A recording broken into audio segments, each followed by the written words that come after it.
Anything else that's out there? Men, Women and Children, which is directed by Jason Reitman and written by, it's the script adaptation by Erin Cressida Wilson, who co-written it with Jason Reitman from a book by Chad Kultgen, which is a 2011 novel. And the story is basically a story about intimacy and the internet in the modern age. It is a series of intertwining stories of men, women, children, fathers, mothers, offspring, all being individually and quite often inadvertently alienated by the strange depersonalizing effect of the internet. One of the stories is about a young girl whose mother is fiercely restrictive of her internet use. Here's a clip.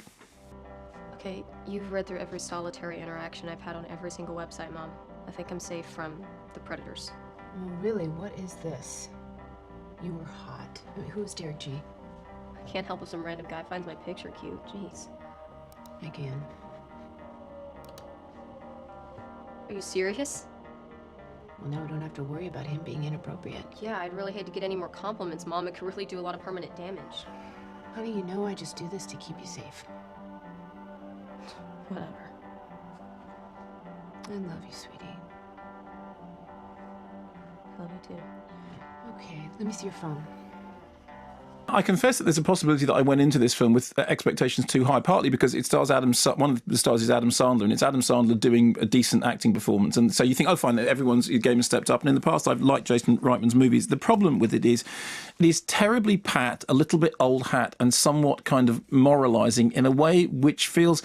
I mean, I was thinking of movies like, for example, Todd Field's Little Children, which I think was from 2006, and Beeban Kidron's documentary In Real Life from last year, all of which approached this subject in a manner which was more interesting. What you got was the cast are, very good. As I said, Ansel Elgort is very good. Adam Sandler, Rosemary DeWitt, Jennifer Garner. I mean, everyone doing top work because everyone feels like they're stepping up to the plate and addressing a serious subject. The problem is it's terribly trite, and it's got a little bit, although it has nothing like the scaremongering of a Larry Clark film, it has a little bit of that. There was a review of Kids ages ago which described it as a right-wing, rabble-rousing tell-me-off-a-thon.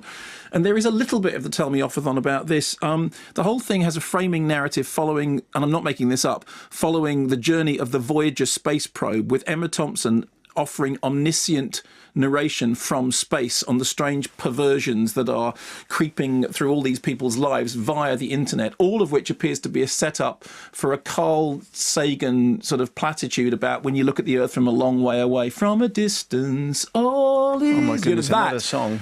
No, but it's... Don't...